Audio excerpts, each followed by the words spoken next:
Hello my YouTube family, I welcome you all to your very own channel Next Gen Teachers। हम कर रहे हैं B.Ed first year की तैयारी और पढ़ रहे हैं पेडागोजी ऑफ इंग्लिश। आज का जो हमारा क्वेश्चन है वो है इवैल्यूएशन इन टीचिंग। तो बेसिकली इवैल्यूएशन इन टीचिंग क्या होता है, ये किस लिए ज़रूरी है और इससे क्या फ़ायदे होते हैं, क्या एडवांटेजेस हैं इसकी। तो चलिए देखते हैं। Evaluation is an essential part of the teaching learning process. It helps the teacher understand how far the educational objectives have been achieved and whether the teaching methods are effective.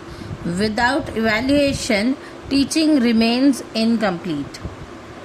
तो evaluation जो है एक तरीका है teaching और learning process को evaluate करने का, पता लगाने का कि टीचर जिस टेक्निक से बच्चों को पढ़ा रही है क्या वो इफ़ेक्टिव है, क्या वो टीचिंग मेथड इफ़ेक्टिव है जिससे बच्चों को पढ़ाया जा रहा है।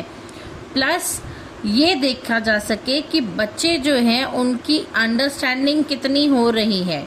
एक पर्टिकुलर कॉन्सेप्ट को लेके, एक पर्टिकुलर टॉपिक को लेके बच्चों की अंडरस्टैंडिंग कितनी हुई है, इसको इवैल्यूएट करने के लिए हम इवैल्यूएशन जो है वो टीचिंग में करते हैं।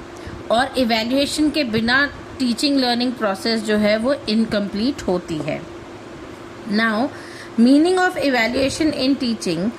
Evaluation in teaching refers to the systematic process of collecting, analyzing and interpreting information to determine the extent to which students have achieved the learning objective. It includes both assessment of students' performance and judgment about the effectiveness of teaching. तो teaching में evaluation जो है दोनों चीज़ों के लिए होती है। पहली कि ये देखा जा सके कि बच्चों की जो अंडरस्टैंडिंग है, क्या लर्निंग ऑब्जेक्टिव्स जो हैं वो अचीव हुए हैं या नहीं हुए हैं। नेक्स्ट कि टीचर का जो पढ़ाने का मेथड है, परफॉर्मेंस है, इफ़ेक्टिवनेस है, वो कितनी ही इफ़ेक्टिव है, ये जज करने के लिए भी इवैल्यूएशन किया जाता है। Now nature of evaluation. Evaluation का नेचर कैसा होता है? It is a continuous process carried out through out teaching. जब तक टीचिंग चलती है ये एक टीचिंग का कॉन्टीन्यूअस प्रोसेस है कि टीचर कुछ पढ़ाती है तो बच्चों से पूछती है कि आपको इसके बारे में क्या समझ आया, कितना समझ आया, वो पता करने के लिए टीचर इवैल्यूएशन करती है। It is comprehensive covering knowledge, skills and attitudes. तो इवैल्यूएशन जो होती है कॉम्प्रिहेंसिव होती है, ये नॉलेज को कवर करती है, स्किल्स को देखती है और एटीट्यूड्स को भी जज करती है। It is objective and systematic. तो ये ऑब्जेक्टिव भी होती है और सिस्टमेटिक तरीके से भी होती है। It involves both qualitative and quantitative measures. तो ये दोनों तरीके से जज की जाती है, दोनों तरीके से जो है असेस की जाती है। या तो ये क्वालिटेटिव है, क्वालिटेटिव यानी कि कितनी अच्छे से जो है बच्चों को टॉपिक समझ आया है और कितने अच्छे से जो है टीचर का टीचिंग मेथड काम कर रहा है। और क्वांटिटेटिव भी होती है क्योंकि जब बच्चों को इवैल्यूएशन होता है, जब बच्चों का या असेसमेंट होती है, बच्चों की टेस्ट होते हैं बच्चों के, तो उनको ग्रेड्स भी प्रोवाइड किए जाते हैं, ग्रेड्स बच्चों को दिए जाते हैं जिससे कि पता चलता है कि बच्चों की जो लर्निंग है वो कितनी ही इफ़ेक्टिव हुई है। नेक्स्ट है टाइप्स ऑफ इवैल्यूएशन। अब इवैल्यूएशन जो है वो 4 तरीके की होती है, ठीक है। सबसे पहले एक ऐसी इवैल्यूएशन होती है जो कि टीचर बच्चों से प्रीवियस नॉलेज के बारे में क्वेश्चन करती है before telling them about a new information, any new information. उससे पहले टीचर प्रीवियस नॉलेज बच्चों की चेक करती है।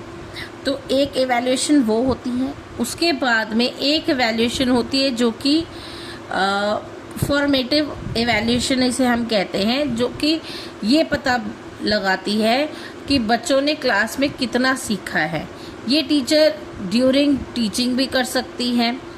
बेसिकली ये ड्यूरिंग टीचिंग ही होती है। तो टीचर्स जो है वो बार बार क्वेश्चन करती हैं बच्चों को कि आपको कितना समझ आया, या टॉपिक्स के रिलेटेड कोई क्वेश्चन करती हैं और उनसे आंसर जान करके ये पता लगाती हैं, ये मेजर कर पाती हैं कि बच्चों की जो लर्निंग है वो कितनी इफ़ेक्टिव हो रही है। उसके बाद में एक होती है सब्जेक्टिव इवैल्यूएशन। सब्जेक्टिव इवैल्यूएशन के अंदर जो है ये पता चलता है कि ईयर एंड में आपने पूरा साल पढ़ाई की, ईयर एंड में या फिर टर्म एंड में जो है एग्ज़ाम्स होते हैं, फाइनल एग्ज़ाम, जिसमें पता चलता है कि बच्चे ने पूरे साल क्या सीखा है। उसके बाद में एक और इवैल्यूएशन होती है, वो भी ड्यूरिंग टीचिंग ही होती है, जिससे कि टीचर जो है वो ये इवैल्यूएट करती है कि बच्चों को कौन सी चीज़ को समझने में डिफ़िकल्टीज आ रही हैं, या क्या प्रॉब्लम्स बच्चे जो है ऐसी फेस कर रहे हैं जो उनको चीज़ें समझ में नहीं आ रही हैं। तो उन चीज़ों को इवैल्यूएट करके टीचर उनके लिए बेटर रेमिडियल क्लासेस या फिर और कोई बेटर टीचिंग मेथड्स जो है वो लेकर के आती हैं। तो ये तो बात हुई इवैल्यूएशंस की कि 4 तरीके की इवैल्यूएशन होती है। आइए इसको पढ़ते हैं। Formative evaluation, it conducted during the teaching learning process. मैंने कहा कि यह टीचिंग लर्निंग प्रोसेस के दौरान होता है। Helps in improving learning and teaching methods, तो लर्निंग को इम्प्रूव करने में और टीचिंग मेथड्स इम्प्रूव करने में इसकी मदद लगती है। इसके एग्जाम्पल्स हैं जैसे कि क्लास टेस्ट लिया जाए, क्विज करवाए जाए, या फिर ओरल क्वेश्चंस पूछे जाए बच्चों से क्लास के टाइम पे, ड्यूरिंग द क्लास। नेक्स्ट होता है सबमिटिव। सबमिटिव इवैल्यूएशन जो है वो होती है ईयर एंड पर, यानी कि या तो कोर्स ख़त्म हो जाए या फिर टर्म एंड पर। इट मेजर्स ओवरऑल अचीवमेंट, कि बच्चों ने ओवरऑल कितनी चीज़ें सीखी, उसके बेस पर ये इवैल्यूएशन होती है। फॉर एग्जाम्पल फाइनल एग्ज़ाम्स, बच्चों के जो फाइनल एग्ज़ाम्स होते हैं वो हमें बताते हैं कि बच्चों ने पूरा साल जो है वो क्या सीखा है। डायग्नोस्टिक इवैल्यूएशन, अब डायग्नोस्टिक इवैल्यूएशन एक ऐसी इवैल्यूएशन है जो बच्चों की वीकनेसेस और उनकी डिफ़िकल्टीज़ को जो है आइडेंटिफाई करती है और फिर बच्चों को हेल्प करती है कि उनके लिए रेमिडियल क्लासेस या रेमिडियल टीचिंग जो है वो प्रोवाइड करवाई जा सके। नेक्स्ट होती है placement evaluation, conducted before instruction begins. मैंने आपको बताया था कि एक ऐसी इवैल्यूएशन जिसे हम प्लेसमेंट इवैल्यूएशन कहते हैं, जो कि क्लास से पहले होती है। टीचर ये जानकारी लेती है कि बच्चों को प्रीवियस नॉलेज कितनी है, बच्चों के दिमाग में कोई नया टॉपिक, कोई नया कंटेंट या फिर कोई नई नॉलेज डालने से पहले बच्चे जिस चीज़ से रिलेट कर पाएँ, इसीलिए बच्चों की जो है प्रीवियस नॉलेज टीचर इस इवैल्यूएशन के द्वारा टेस्ट करती है। It helps in placing students at the appropriate level, कि टीचर वहीं से पढ़ाना शुरू करेगी जहाँ तक कि बच्चों की नॉलेज है, ताकि बच्चे आगे की जो क्लास है, आगे का जो अंडरस्टैंडिंग पीरियड है या फिर टीचिंग लर्निंग प्रोसेस है, उसमें बच्चे अच्छे तरीके से समझ पाएँ, उससे बच्चे रिलेट कर पाएँ। नेक्स्ट है हमारे objectives of evaluation. Now evaluation के ऑब्जेक्टिव्स क्या होते हैं?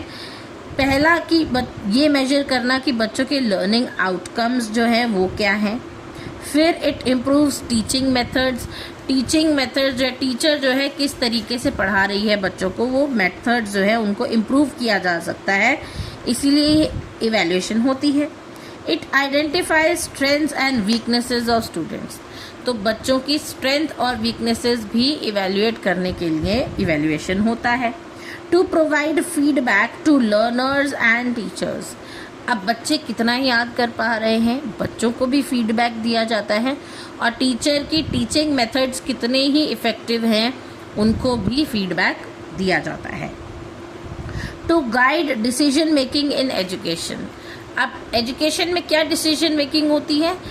बेसिकली बच्चों की इवैल्यूएशन करके ये पता लगाया जा सके कि बच्चा जो है वो अगली क्लास में बैठने योग्य है या नहीं, या बच्चों को अभी कुछ और भी सीखने की ज़रूरत है या नहीं।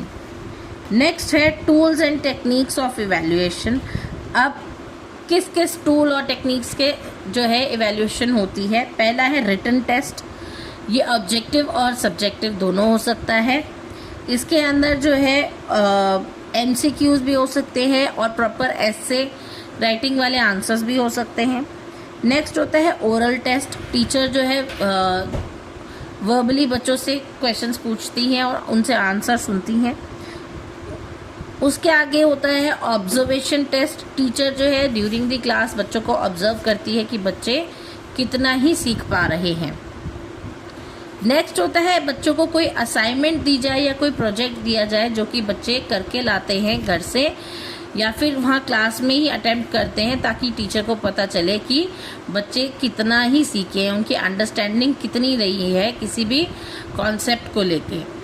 और चेकलिस्ट एंड रेटिंग स्केल्स, ये बच्चों की ओवरऑल परफॉर्मेंस को जो है ध्यान में रखते हुए बच्चों को जो नंबर दिए जाते हैं या फिर ग्रेडिंग सिस्टम किया जाता है, वो बताता है कि बच्चों की अंडरस्टैंडिंग कहाँ तक हुई है, क्या टीचर का जो लर्निंग ऑब्जेक्टिव है वो अचीव हुआ है या नहीं हुआ है। नेक्स्ट है importance of evaluation. It improves learning, helps students understand their progress and areas for improvement। Evaluation से जो है लर्निंग अंडरस्टैंडिंग जो है उसकी प्रोसेस और बेटर होती है, और जहाँ जहाँ पर जिन जिन एरियाज़ में बच्चों को इम्प्रूवमेंट की ज़रूरत है वहाँ वहाँ उनको फीडबैक देके और रेमिडियल क्लासेस देके या फिर टीचर से जो है अलग तरीके से डिफरेंट मेथड्स यूज़ करने के लिए कह के जो है लर्निंग को इम्प्रूव किया जाता है। नेक्स्ट है इट एनहांसेस टीचिंग ऑल्सो। अभी मैंने आपको बताया कि it provides feedback to the teachers for better teaching strategies. Teachers को जब फीडबैक मिलता है तो टीचर्स जो है और डिफरेंट और बेटर टीचिंग स्ट्रैटेजीज के साथ में आती हैं। Motivates students, it encourages students to perform better. अब मार्क्स के लिए जो है बच्चे जो बड़ा मेहनत करते हैं और इवैल्यूएशन के टाइम पर बहुत अच्छे मार्क्स लेके आते हैं, बहुत बेटर परफॉर्म करते हैं, जो कि उनको इनकरेज करता है कि हम इससे भी बेटर परफॉर्म करें। नेक्स्ट है it helps in decision making. अब डिसीजन मेकिंग के अंदर जो है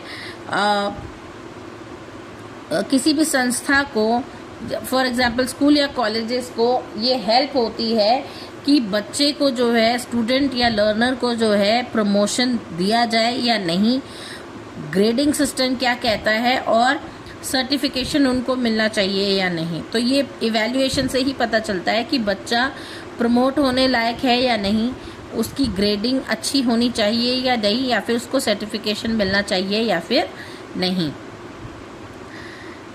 Now it ensures achievement of objectives, checks whether educational goals are met।